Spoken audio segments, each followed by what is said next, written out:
Channel. ഇന്ന് നമുക്കൊരു കർക്കിടക കഞ്ഞി ഉണ്ടാക്കാം. അതിന് വേണ്ടിയിട്ട് ഞാനിവിടെ ഒരു ഞവരേരി 250 ഗ്രാം, പിന്നെ നമുക്ക് നമ്മുടെ വൻപയർ പിന്നെ ഒരു 250 ഗ്രാം, പിന്നെ ആശാളി, ഇത്രയും ഞാൻ മുളപ്പിച്ചിട്ടുണ്ട്.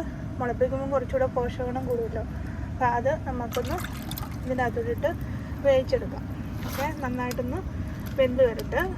ഓക്കെ, ഞാൻ നേരത്തെ വെള്ളത്തിലാണ് ഇത് വേവിക്കാൻ പോകുന്നത്.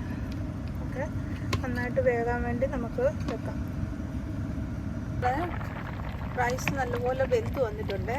ഇവിടെ ഇത് ഇച്ചിരി കുറുകിയ പരുവത്തിൽ വേണം നമുക്ക്. ഈ സമയത്ത് ഞാനിപ്പോൾ ഇതിനകത്ത് മധുരമാണ് ഇടുന്നത് കേട്ടോ. നമുക്ക് അല്ലാതെ തേങ്ങയും ഉള്ളിയും കൂടെ ചതച്ച് ഇതിനകത്തിട്ട് ചേർക്കുകയും ചെയ്യാം. ഞാനിപ്പോൾ തേങ്ങാപ്പാലാണ് ചേർക്കുന്നത്. 200 ml, അതായത് അരക്കപ്പ് തേങ്ങാപ്പാൽ ഇതിനകത്തേക്ക് ഒഴിക്കുന്നുണ്ട്. പിന്നെ ഞാൻ ചേർക്കുന്നത് നമ്മുടെ കരിപ്പട്ടിയാണ്. ഒരു 200 ഗ്രാം കരിപ്പട്ടി കൂടെ ഇതിനകത്തേക്ക് ചേർക്കുന്നുണ്ട്. നമുക്കിതൊന്ന് മിക്സ് ചെയ്ത് ഒന്ന് വയ്ക്കാം. ഒന്ന് 2-3 മിനിറ്റ് കൂടി ഇതൊന്ന് നല്ലതായിട്ടൊന്ന് മിക്സായി ഒന്ന് കുക്ക് ചെയ്ത് വരാൻ വേണ്ടി വെയിറ്റ് ചെയ്യാം.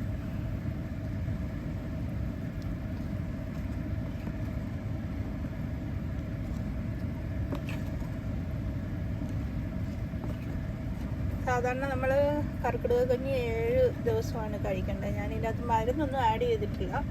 ഞാൻ അല്ലാതെയാണ് ഉണ്ടാക്കിയിരിക്കുന്നത്. നമുക്ക് ഇച്ചിരി ഒരു ഇതൊന്ന് മധുരം ഒന്ന് ബാലൻസ് ചെയ്യാൻ വേണ്ടി ഇച്ചിരി ഉപ്പൂടെ ഇട്ട് കൊടുക്കാവേ. ഒരു തുള്ളി ഉപ്പ്.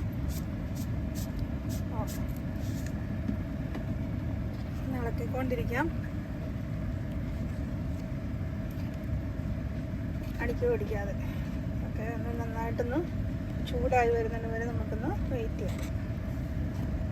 ഓൾമോസ്റ്റ് നമ്മുടെ കഞ്ഞി തയ്യാറായി കഴിഞ്ഞു. ഇനി നമുക്ക് കുറച്ച് നെയ്ക്കകത്ത് ഒരു ചുള്ളിയും കൂടെ മൂപ്പിച്ച് ഇതിനകത്തോടെ ഇടണേ. അത് ഞാൻ കാണിച്ചു തരാം.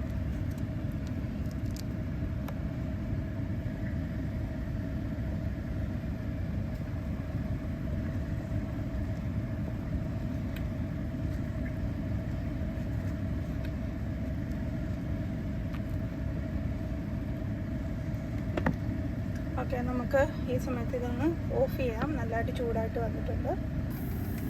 കട്ടോലിയിൽ നമ്മൾ ഉള്ളി മൂപ്പിക്കാൻ വേണ്ടിയിട്ട് ഒരു ടേബിൾ സ്പൂൺ നെയ്യ് ഒഴിച്ച് കൊടുത്തിട്ടുണ്ട്. നെയ്യ് ഒന്ന് ചൂടായി വരട്ടെ. ഇവിടെ നന്നായിട്ട് മൂത്ത് വന്നിട്ടുണ്ട്.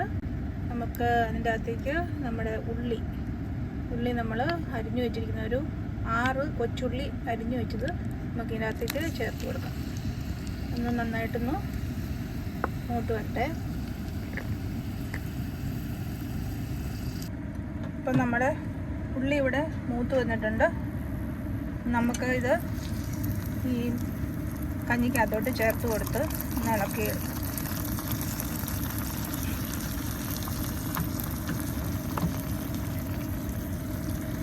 ഓൾറെഡി നമ്മൾ ഓഫ് ചെയ്തായിരുന്നു നമ്മുടെ ഗ്യാസ്.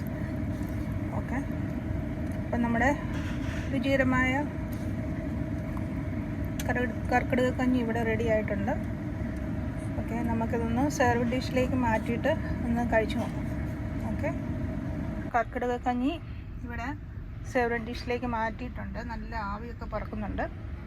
ഓക്കെ, ആദ്യമായിട്ട് ചാനൽ കാണുന്നെങ്കിൽ കമൻറ്റ് ചെയ്യാനും ലൈക്ക് ചെയ്യാനും സബ്സ്ക്രൈബ് ചെയ്യാനും മറക്കരുത്. പുതിയൊരു വീഡിയോ ആയി നമുക്ക് വീണ്ടും കാണാം. അതുവരെ thank you for watching my video. Thank you so much.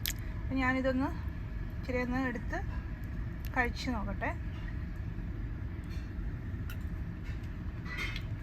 Okay, നല്ല ടേസ്റ്റ് ഉണ്ട്. അപ്പോൾ എല്ലാവരും ഇതൊന്ന് ഉണ്ടാക്കി നോക്കണം. ബൈ. വേറൊരു വീഡിയോ ആയി വേണ്ടി വരും. അതുവരെ thank you for watching my video. Thank you so much.